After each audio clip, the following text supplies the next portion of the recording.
आज आपण question number घेऊ बाळांनो 31, जो पेज नंबर आहे 135 वरती.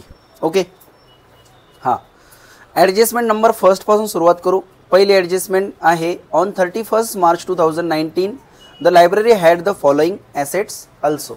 पहिल्या नंबरच्या ॲडजस्टमेंटमध्ये आपल्याला काही ओपनिंग ॲसेट दिलेल्या आहे मागच्या वर्षीच्या. तर ज्या ओपनिंग ॲसेट आहे त्यांना पहिले आपल्याला करंट इयरच्या बॅलन्स शीटमध्ये शो करावं लागेल आणि जर त्या ॲसेटमध्ये काही नवीन परचेस झाला असेल त्याला प्लस पण करावं लागेल. एक एक ॲसेट बघत चालू. सगळ्यात पहिली ॲसेट तुमची आहे बुक्स. तर ओपनिंग बुक्स अगोदर इथं घेणार मी. ओपी बुक्स लिहिलं चालेल का? समजेल ना तुम्हाला? ओपी बुक्स कितना आहे? ओपी बुक्स हां, हे ओपनिंग आहे. देन पेमेंटमध्ये काही नवीन आलं का? पेमेंट साईटमध्ये आहे बघा, बुक्स 5000 राईट. हे जे 5000 त्यांनी कधी परचेस केले म्हणे 1 एप्रिलला. ही डेट तुम्हाला समजण्यासाठी लिहून घेतली. तर टोटल किती झालं? मध्ये का लिहिलं मी? जेव्हा आपण क्वेश्चनला रीड केलं सुरुवातीला तेव्हा आपल्याला समजलेलं आहे त्याच्यामध्ये डेप्रिशिएशनची पण ॲडजस्टमेंट आहे. मग डेप्रिशिएशनची ॲडजस्टमेंट मी लगेच सॉल्व करायची का? तर म्हणजे पूर्ण पॉईंटच आपला संपून जाईल. बरोबर आहे. तर ॲडजस्टमेंट नंबर आता डायरेक्ट 6 मध्ये आपल्याला सांगितलेलं आहे का हे जे नवीन बुक्स परचेस केले ते 1 एप्रिलचे आहे आणि त्यांच्यावरती डेप्रिशिएशन काढायचं तुम्हाला 10%. तर डेप्रिशिएशन काढायचं म्हणजे ह्या अमाऊंटवर आणि 10%ने काढायचं आहे. हे पण 1 एप्रिलचं आहे. ओपनिंग म्हणजे 1 एप्रिल 2019 जी डेट आहे आपल्याला क्वेश्चनमध्ये दिलेली आणि हे पण 1 एप्रिलचं आहे. तर दोन्ही पण एकाच डेटचं आहे. दोघांवरती 12 महिन्याचाच निघणार आहे. एप्रिलपासून ते 31 मार्चपर्यंत किती महिने होणार आहे? 12 महिने. बरोबर. तर 12 महिन्याचं डेप्रिशिएशन काढायचं आहे. डेप्रिशिएशनचे पर्सेंटेज सांगितलेलं आहे 10%. कितना आएगा बताओ? 5500. रिमेनिंग 49,500. बरोबर आहे. डेप्रिशिएशन ॲडजस्टमेंटमध्ये आहे तर ॲडजस्टमेंटचा दुसरा इफेक्ट पण होणार आहे. कुठे जाणार आहे सांगा? एक्सपेंडिचरला. To depreciation on assets. ॲसेट्समध्ये आपण अगोदर घेऊ इथं नाव बुक्स 5500. सेकंड ॲसेट त्यामध्ये कोणती आहे बघा? पहिल्या ॲडजस्टमेंटमध्ये बघायचं पुन्हा एक एक ॲसेट आपण घेणार, पूर्ण सॉल्व करणार आणि मग पुन्हा वापस ॲडजस्टमेंटवर येणार. तर सेकंड ॲसेट सांगितलेली आहे फर्निचर. फर्निचरचं ओपनिंग आहे. नवीन काही परचेस झालं का? त्याच्यावर कुठं डेप्रिशिएशन सांगितलेलं का? आहे. बरं, मग अगोदर मी तर ओपी फर्निचर घेऊन टाकतो. ओपी 6500. जेवढे पण आपण क्वेश्चन घेतोय रिव्हिजनच्या लेक्चर्समध्ये हे सगळे IMP क्वेश्चन्स आहे. तुमच्या कॉलेजमध्ये जे पेपर होणार आहे तिथं पण कामं येतील, आपल्यालाही कामं येतील. प्लस बोर्ड एक्झाममध्ये हे क्वेश्चन येऊन गेलेले आहे ऑलरेडी सगळेचे सगळे. म्हणजे जेवढे पण क्वेश्चन मी कंप्लीट करतोय ते सगळे बोर्ड एक्झामचेच क्वेश्चन आहे. तुमचं प्रिव्हियस इयरचे पेपर चेक केले ना तुम्हाला त्यात सापडून जाईल. ते सेम टू सेम नाही सापडणार. त्याचे नाव वगैरे चेंज असणार आहे. थोड्या फिगर्स वगैरे व्हॅल्यूज जे आहे त्याच्या अमाऊंट त्या थोड्या चेंज झालेल्या असणार आहे. एक तर डबल असेल किंवा हाफ असेल. पण कन्सेप्ट जे आहे ॲडजस्टमेंट जशा याच्यात आलेले आहे तशाच ॲडजस्टमेंट घेतो आहे. म्हणून सगळे आपले जे लेक्चर्स आहे ना रिव्हिजनचे ते तुम्ही एकदम व्यवस्थित करा. तुम्हाला काही अडचण असली ना तर तुम्ही मला विचारू शकतात. ओके. डेप्रिशिएट करायचं आता. तर डेप्रिशिएशन 10% 650 मायनस किती राहील मग? 5850. पुन्हा याचा सेकंड इफेक्ट होईल फर्निचर 650. संपलं ना आता ॲसेट. मशिनरीज काही नवीन परचेस आहे का? त्याचं डेप्रिशिएशन आहे का? नाही. तर यांचं टोटल बाहेर करू शकतो 150. ठीक आहे. बरं, पहिल्या ॲडजस्टमेंटमध्ये आता राहिलं फक्त मशिनरी. ओपी मशिनरी नवीन परचेस नाही म्हणून डायरेक्ट याची अमाऊंट बाहेर घेऊ शकतो आपण. कशाचा? हां, सिंगल इफेक्ट. किती? 30,000. नाही, जेव्हा आपल्याला गरज पडली ओपनिंग बॅलन्स शीट बनवायची तेव्हा मग 2 इफेक्ट होईल त्याचे. पण आपल्याला याच्यामध्ये कॅपिटल गिवन आहे ना? आहे का कॅपिटल गिवन? नाही आहे का?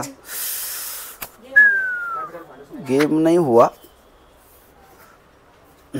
क्वेश्चनमध्ये कॅपिटल नाही दिलेलं ना आपल्याला. मग टेन्शन घ्यायची गरज नाही. छोटीशी बॅलन्स शीट इथं पण बनवावं लागेल आपल्याला. काही नाही, एवढं मोठं काम नाही. Not a big deal. आपण काय करू, लगे हाती इथं एक मी बॅलन्स शीट क्रिएट करून टाकतो. चालेल का? फक्त तुम्हाला समजण्यासाठी हे थोडंसं इथं काहीच प्रॉब्लेम नाही. चांगला क्वेश्चन आहे उलट हा, ज्याच्यात आपल्याला ओपनिंग बॅलन्स शीट बनवायचं पण सौभाग्य आपलं पूर्ण झालं. बॅलन्स शीट ओपनिंग किंवा याला असं लिहू शकतो आपण balance sheet as per 1 April 2019. ही जी बॅलन्स शीट आहे 1 एप्रिल 2019 19चे आहे, राईट. आता याच्यामध्ये ज्या ओपनिंग ॲसेट घेतल्या मी ते सगळीकडे घेऊन टाकणार. मग त्यापैकी पहिले जसं मी ओपी बुक्स किती होते, ओपी बुक्स 50,000 डायरेक्ट बाहेर लिहायचे. त्यानंतर ओपी फर्निचर तर लिहायची गरज नाही. नाही इथं सेम नाव लिहिलं म्हणून काही माझ्यासारखी एडी विद्यार्थी असतात त्यांच्यासाठी असते. किती फर्निचर 6,500. तसं तुम्हाला माहिती आहे ओपनिंगच आहे, त्यात काही लिहिलं तर ओपनिंगच राहणार आहे. त्यानंतर अजून याच्यात मशिनरी. आता मी माझ्यासारखे काही विद्यार्थी आहे येडे, त्यांचं नाव नाही घेणार मी, तर सगळ्या महाराष्ट्राला समजून जाईल. ते आपले व्हिडिओज पूर्ण महाराष्ट्रामध्ये बघतात विद्यार्थी, तर सगळ्याला समजून जाईल म्हणून मी सांगत नाही, सिक्रेट आहे ते. इथपर्यंत काही अडचण आहे का? ठीक आहे. आता जसं जसं पॉईंट येईल ती आपण याच्यात पण घेत चालू. त्याला subscription received in advance second adjustment आहे ना, अमाऊंट किती आहे त्याची 500. तर सबस्क्रिप्शन कुठे येतं अगोदर ते सांगा मला. आहे का आपल्याकडे सबस्क्रिप्शन? रिसिप्ट साईटमधलं किती सबस्क्रिप्शन? 20,000 20,000. याच्यामध्ये काय झालं, रिसिव्ड इन ॲडव्हान्स आहे, रिसिव्ड इन ॲडव्हान्स एवढंच एक ॲडजस्टमेंट आहे ना, 500. रिमेनिंग 19,500. हे जे आहे कधीचं आहे, करंट इयरचं आहे ना बाळांनो. यावर्षी रिसिव्ड इन ॲडव्हान्स झालं म्हणजे पुढच्या वर्षाचं भेटतं आपल्याला. त्याला इथून मायनस करून दुसरा इफेक्ट लायबिलिटीला. Subscription received in advance 500. संपलं आहे. सिम्पल ॲडजस्टमेंट आहे बघा, फक्त व्यवस्थित सॉल्व करायचं आहे. आता बघा 3 नंबरचे ॲडजस्टमेंट जर बघितले तर तुम्हाला वाटेल आपण 1000 वेळेस सॉल्व केलेलं. त्याला आउटस्टँडिंग एक्सपेन्सेसची आहे. त्यामध्ये पहिला एक्सपेन्सेस आपल्याला दिलेला आहे सॅलरी. सॅलरी पॉईंट आहे का बघा. सॅलरी कुठं जाईल, इन्कम का एक्सपेन्सेस? एक्सपेंडिचरला जातो. कुठं जातो? एक्सपेंडिचर. आता तुझं नाव घेऊन टाकलं पूर्ण महाराष्ट्राला कळालं तू चुकीचं बोललो. ठीक आहे. 9,000 salary, first salary is 9,000. Outstanding salary त्यात outstanding current year plus 1,300 total होणार आहे 10,300. याचा सेकंड इफेक्ट येणार आहे लायबिलिटीला. सर कोणत्या लायबिलिटीला घेणार आपण? 2 आहे आपल्याकडे, ओपनिंगच्या का क्लोजिंगच्या? कारण हे करंट इयरचं आउटस्टँडिंग आहे, तर करंट इयरचं आउटस्टँडिंग क्लोजिंगच्या बॅलन्स शीटमध्ये आणि लास्ट इयरचं असतं तर ओपनिंगच्या ह्याच्यात. मग इथं घेणार आउटस्टँडिंग सॅलरी किती आहे 1,300. लय भाव खवरायला तुम्ही बोला नाही माझ्यासोबत. ठीक आहे. रेंट आहे. आता नेक्स्ट पहिला रेंट किती बघा, 500 रेंट 7,500. आणि आउटस्टँडिंग किती आहे? आउटस्टँडिंग किती आहे 950. आउटस्टँडिंग करंट इयर प्लस करणार 950. कितना हो रहा है टोटल? बरोबर. सेकंड इफेक्ट याचा आपण आउटस्टँडिंग रेंट 950. अरे 950. ओके. और नेक्स्ट एडजस्टमेंट देखो आप, वेरी सिंपल एडजस्टमेंट है. Next 50% of admission fees should be capitalise. Admission fees कुठे येणार सांगा मला पहिले. Income. Very good. By admission fees 4,500 less 50% capitalise. कॅपिटलाइजची इफेक्ट काय करतो आपण सांगा. बरोबर आहे. तर 50% येत आहे, रिमेनिंग राहिलं 2,200. कशात प्लस करायचं आहे? तर कॅपिटल फंडची अमाऊंट सध्याला आपल्याकडे नाही, तर इथं जागा सोडून देतो. प्लस करतो मी ॲडमिशन फीस 2,250. कळालं काय केलं? इथं अमाऊंट येणार आहे. आपण ही जेव्हा बॅलन्स शीट क्लोज करू ना ॲटोमॅटिक आपल्याला इथं अमाऊंट भेटणार आहे. संपलं ॲडजस्टमेंट? नो. फर्निचरचं डेप्रिशिएशन झालं आपलं, सुरुवातीलाच आपण यूज केलं. आणि लायब्ररी बुक्सचं पण झालं. लास्ट ॲडजस्टमेंट आहे इन्व्हेस्टमेंट. इन्व्हेस्टमेंट पॉईंट आपल्याकडे बघा पेमेंट साईडला दिलेला आहे. आता पेमेंटचं म्हणल्यावर नवीन आहे बरं का, त्याला नाही तिकडे लिहिशाल. जे 1 तारखेचं आहे त्याला 1 तारखेच्या बॅलन्स शीटमध्ये. हे जे आहे 31 मार्चचं आहे. इन्व्हेस्टमेंट 6,000. हे कधी परचेस केलं त्यांनी? 1 एप्रिलला परचेस केलं. पुढे याच्यावर आपल्याला किती पर्सेंट इंटरेस्ट घ्यायचा आहे? 20%. ओके. तर इंटरेस्ट इन्वेस्टमेंटवरचा प्लस होता का मायनस? ओके. 10% इंटरेस्ट कितना आएगा बताओ मुझे. 20 का sorry. Okay okay okay. 20% interest 1,200. Total 7,200. आपल्यासाठी हा इन्कम नेचरचा राहील का एक्सपेन्सेस नेचरचा? इन्कम ना, कारण इन्व्हेस्टमेंट म्हणल्यावर आपल्याला इन्कम होणार आहे, आपल्याकडे येणार आहे तो. तर आपण इथं लिहिणार मग बाय इंटरेस्ट ऑन इन्व्हेस्टमेंट 1,200. संपलं ॲडजस्टमेंट. आता ट्रान्सफर करायचं एकदम पांचट काम आहे बघा. मग पांचट काम आहेत का करताय सर? सॉल्व तर करावं लागेल ना. पहिला बॅलन्स जो दिलेला आहे टू बॅलन्स बिडी, हा जो बॅलन्स आपल्याला दिलेला आहे 5,000 तो कधीचा आहे? ओपनिंग बॅलन्स म्हणतात त्याला. कधीच म्हणतात? ओपनिंग. मग ओपनिंग बॅलन्स ओपनिंग आहे सेटमध्ये पण यायला पाहिजे. तर इथं लिहिणार त्याला असं लिहू शकतो आपण, किंवा डायरेक्ट जसं नाव दिलं तसं बॅलन्स सी डी. किती आहे अमाऊंट त्याची? 5,000. त्यानंतर ॲडमिशन फीस झालं, सबस्क्रिप्शन झालं, लेक्चर हॉल हायर चार्जेस काय असेल ते इन्कम राहणार आहे. Lecture hall higher charges 4,200. त्यानंतर मिसलेनियस इन्कम काहीतरी आहे, छोटे मोठे इन्कम झाले असेल, सगळ्यांचे नावं लक्ष ठेवता येत नाही म्हणून त्यांना कॉमन हेडिंग घेऊन टाकली. 250. ओके. Interest on investment. अरे तुम्ही याच्याकडे लक्ष दिलं का? आपण इन्व्हेस्टमेंट आपल्याला किती भेटलं, इंटरेस्ट किती भेटलं त्याच्यावरती? 1,200 रुपये. पण त्यापैकी 900 रुपये ऑलरेडी भेटलेला आहे. तर आपल्याला प्लस किती करावं लागेल? फक्त 300. राईट. जाऊन द्या, काही अडचण नाही, चूक होत असते. ते इथं किती येईल? वेट तिकडे बरोबर 1,200 येणार आहे.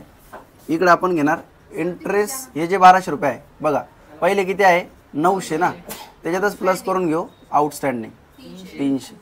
बरोबर बाहेर किती आलं? 1,200. हे फक्त थोडंसं पॉईंट माझं बघण्यात दुर्लक्ष झालं, पण सेम पॉईंट आला का एकदा क्रॉस चेक करून घ्यायचं. आपल्याकडे ऑलरेडी 900 रुपयाचा आपल्याला इन्कम झालेला होता इन्व्हेस्टमेंटपासून. टोटल वर्षभरात 1,200 भेटणार आहे, त्यापैकी 900 भेटलेले होते. मग किती भेटायचे बाकी आहे? 300. तर आपण 300 प्लस करणार. सॉरी, बट आलं लक्षात तुमच्या? ठीक आहे. नाव नेक्स्ट पॉईंट, पेमेंट साईटमध्ये इन्व्हेस्टमेंट पण झालेलं आहे. सॅलरी, रेंट, इन्व्हेस्टमेंट डन आहे. स्टेशनरी कहाँ पर आएगा? स्टेशनरी. स्टेशनरी हाँ. अमाउंट 1,350. वाव. और electricity charges. Electricity charges expenditure 850. और 800. एक्सपेंसेस लास्ट ईयर आहे ना, तर कुठं पेड नाही करायचं, सरळ त्याला लायबिलिटी घेऊन टाकायचं. आउटस्टँडिंग एक्सपेन्सेस कितना? 500 रुपये. और ये तो करंट ईयरचा आहे. बॅलन्स सी डी खतम. आता बघा, गडबड नाही करायची. आज आपण 2 बॅलन्स शीट बनवलेलं आहे. याच्या पूर्वीच्या 2 व्हिडिओमध्ये आपण काय केलं होतं? फक्त इन्कम आणि क्लोजिंग बनवलं होतं, राईट ना? हे बनवलं होतं का? नाही. आज गरज का पडली हे बनवायची? कॅपिटल फंड होतं. तर याच्यापासून कॅपिटल काढू आपण. चेक करा कोणती साईड मोठी पहिले याची? ॲसेट. हां, तर ॲसेटची टोटल सांगा किती येते? 36,500. चेक करा चुकलं का? गेले पाप लागल. ठीक आहे, होत राहतं काही अडचण नाही. सांगा बेटा किती आहे मग टोटल? सर कॅपिटल फंड दिलेला होता 91,500. कुठे होतं कॅपिटल फंड? आन्सर की मधलं नाही सांगायचं बेटा. सर, पण तेवढंच आलं ना. नाही, हा तो तर काढावा लागला ना. परीक्षा थोडी आन्सर की देणार आपल्याला? बट आपल्याला तर होता ना सर. आपल्याला आपण ताईचं म्हणणं आहे आपल्याकडे अवेलेबल होतं, आपण डायरेक्ट बी यूज करून काढू शकत होतो, टाईम वेस्ट नाही झाला असता. पण माझं म्हणणं काय आहे, परीक्षेत आपल्याला आन्सर की दिलेली असणार आहे का, तर त्याच्यात कॅपिटल फंड थोडी आयडिया लागणार आपल्याला. मग त्यावेळेस तर काढावं लागेल ना. म्हणून प्रॅक्टिस पण आपली आहे आणि हे इम्पॉर्टंट. आपल्याला आन्सर की दिलेली ते बघायचंच नाही, गरजच नाही आपल्याला बघायची. म्हणून आपण काढलं. मी बघितली का आन्सर की? राईट. पण बरोबर आलं ना. याला म्हणायचं आहे कॅपिटल फंड. आता हे कॅपिटल फंड बॅलन्सिंग फिगर असतो. बॅलन्सिंग फिगर म्हणजे डिफरन्सनी जो काढला जातो, राईट ना. तर हे 91,000 आता इथं लिहू शकतो मी. अमाऊंट भेटली मला, याची टोटल मारा, 93,250. राईट. अजून याच्यामध्ये काहीतरी येईल. आता याच्याकडे इन्कम अँड एक्सपेंडिचरमध्ये बघा कोणती साईड मोठी? इन्कम मोठी आहे 27,400.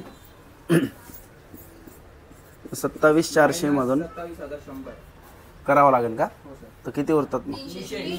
एवढा इन्कम झाला ना, सरप्लस त्यांचा एवढा आहे. मला तर वाटतं पूर्ण महाराष्ट्राचे आपले अकाउंटंट सगळे याच कामासाठी लावावं लागेल यांना. एवढा जर यांना सरप्लस होत असेल तर मोठा मोठा हिसाब किताब यांचा. राईट. आता हे जे सरप्लस आहे कॅपिटल फंडमध्ये प्लस करावं लागेल 300. मग टोटल करायला काही कॅल्क्युलेटरची गरज पडेल का तुम्हाला? 50. नाही ते एक मोठं कॅल्क्युलेटर आणून दिलं असतं तुम्हाला. 9450. बाबा तरी चुकलंच त्याने ते. 400 कसं होतं रे बेटा? 200 आणि 300 400 होतात काय? संडेला थोडंसं सुट्टी मारली का 3 आणि 2 5 असं. ठीक आहे. चला आता 96 300 राईट. मजा आली क्वेश्चन सॉल्व करताना. परीक्षेमध्ये याला जर आपण असं पूर्ण असं बरोबर सॉल्व केलं तर किती मार्क्स भेटणार? जर व्हिडिओ तुम्हाला समजला असेल आवडला असेल तर आपल्या बाकीच्या व्हिडिओ विद्यार्थ्यांना सांगा काय करायचं. लाईक शेअर कमेंट बी करा डाऊट्स असेल तर है ना. आणि बाकी तुमची इच्छा आहे सबस्क्राईब करायचं की नाही करायचं. थँक्यू.